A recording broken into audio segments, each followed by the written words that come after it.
So I just got back from the grocery store and I'm going to show you guys how I purposefully put all my groceries away so that it's organized for the week.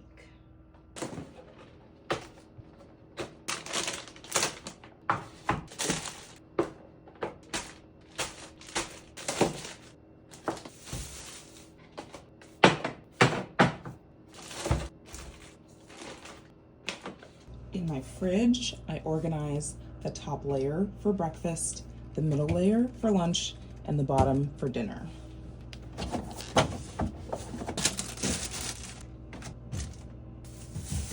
For breakfast, as you can see, it's mostly a lot of fruit. So I'll usually make overnight oats and then eat it with fruit. And then on the weekends, I'll usually have eggs, sausage, and maybe a pancake or a waffle or just a side of veggies, depending on my mood. This week for lunch, I'm making like a Mexican-inspired salad. So I just needed lettuce, cucumber, and then I bought beans and corn that I'll pop in the cabinet.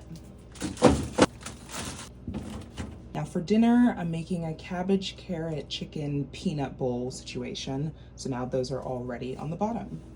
So for the remaining items that don't need to be refrigerated, I'm just gonna pop those in the cabinet and then one item in the freezer.